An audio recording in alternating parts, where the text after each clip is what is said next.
corromper esta semilla de la gracia, ¿no? Entonces, si empezamos en esta sección ahora de las virtudes teologales,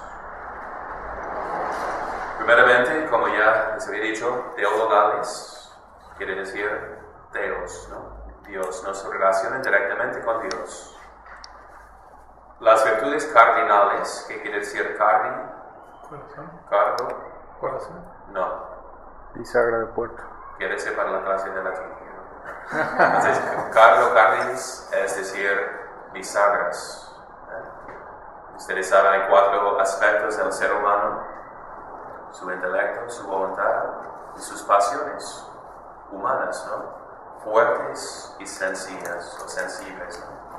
Y para gobernar y santificar, perfeccionar esos 4 aspectos tenemos la prudencia, para usar el intelecto bien, para hacer buenas decisiones, porque no cada inteligente es prudente, ¿no? Entonces, sino inteligente en cuanto a hacer buenas decisiones, ¿no?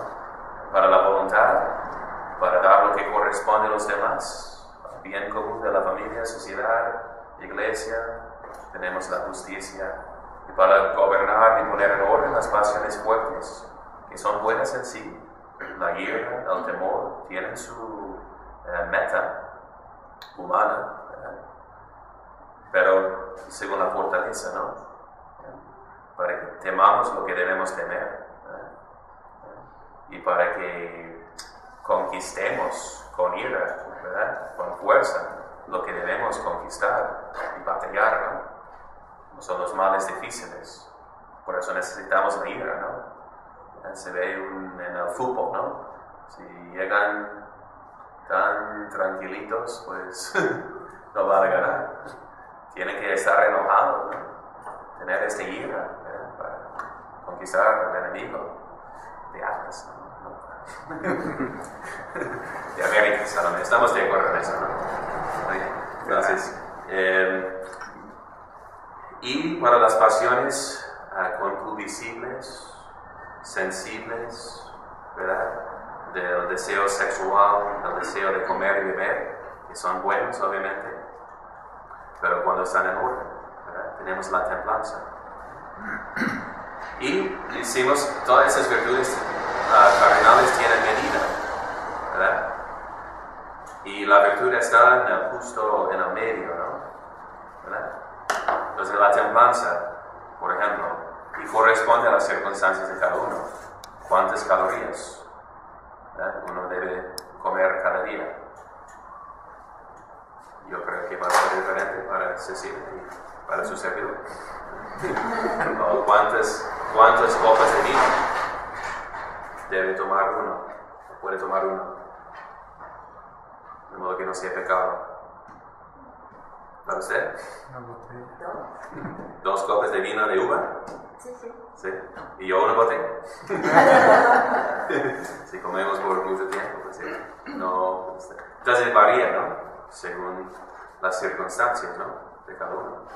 O que será pecado en cuanto al acto conyugal con una mujer. Pues me es tu mujer. ¿Es tu esposa?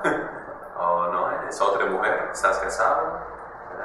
¿Verdad? Ahí podemos ver lo que dice la razón. Pero en cuanto a las virtudes teologales, ¿qué es su medida? ¿Cuánto debemos amar a Dios? Como 1 hora cada día, ¿no? Sería razonable, ¿no? Siempre. Siempre. Con todo el corazón. ¡Qué exageración! ¡Qué falta de moderación! No, es porque el Señor dice, ¿no?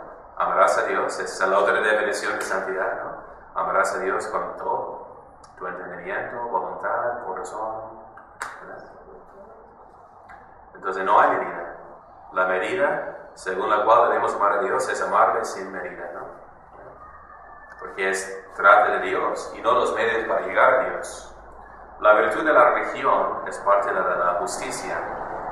Y aunque ofrecemos sacrificios a Dios, hay que poner cierta medida, porque estamos hablando de los medios para mostrar esa reverencia a Dios, ¿no?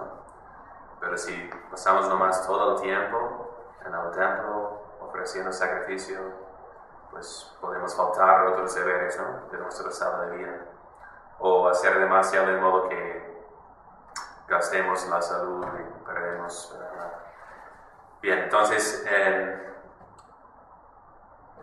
estas virtudes no tienen medida, porque el objeto es Dios mismo. No son placeres sensuales, no son pasiones fuertes, sino Dios. Entonces, de creer en Dios, esperar en Dios y amar a Dios, no tiene medida, ¿no? Absolutos, ¿no? Bien, entonces las virtudes teologales. Ok, entonces si empezamos con la fe, ¿qué entendemos por la fe? De modo coloquial, sin decir la fe, virtud sobrenatural, teologal, la fe. ¿Tienes fe? ¿Crees en tus papás? Sí. ¿Crees en tu marido? Sí. Muy bien. ¿Crees en tu equipo, tu partido político? ¿Qué quiere decir? Que tienes confianza, ¿verdad? En ellos, en su bondad o en sus buenas intenciones a lo menos, ¿no? Entonces, en su plan. Entonces es cierto asentimiento o aceptación de un testimonio por la autoridad de lo que da. En ese sentido, ¿crees que hay una planeta llamada Neptuno? Pues sí, ¿lo has visto? Sí, yo no lo he visto en Neptuno, pero creo que hay, porque no. Entonces no tengo motivo de dudar, ¿no? Entonces crees lo que dices tus papás, ¿no? Cuando eres niño, ¿no? Y entonces un asentimiento de un testimonio por la autoridad.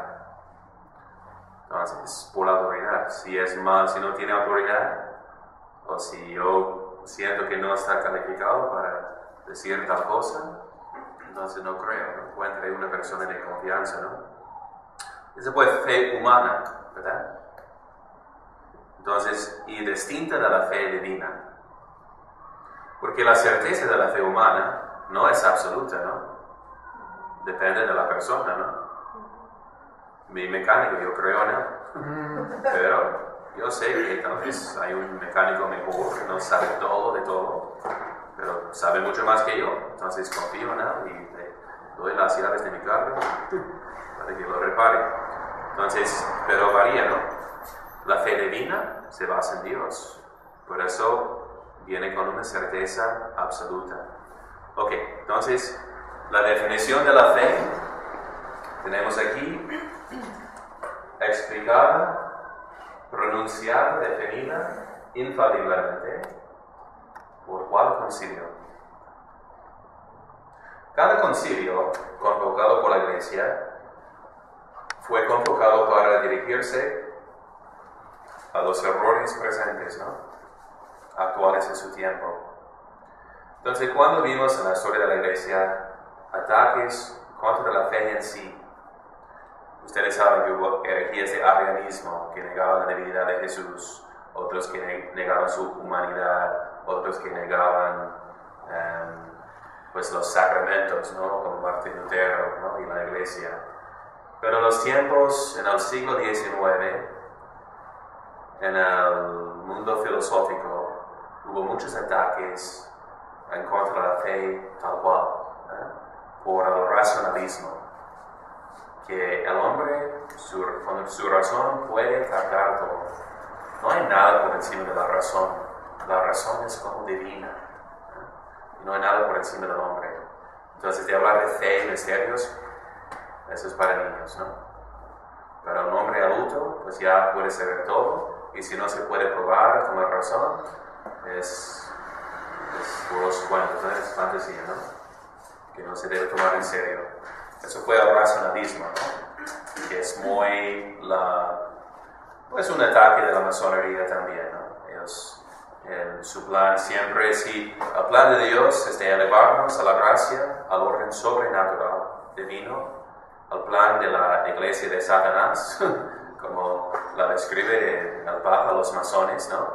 Es de naturalizar todo, ¿no? En vez de sobrenaturalizar o divinizar, no más el hombre por encima de Dios, por encima de todo. El hombre es Dios. Ese es el concepto clave de la masonería, ¿no? Toda la expresión religiosa debe de estar subordinada al hombre, ¿no? Y tratada como opinión, entonces no hay nada por encima de la razón del hombre.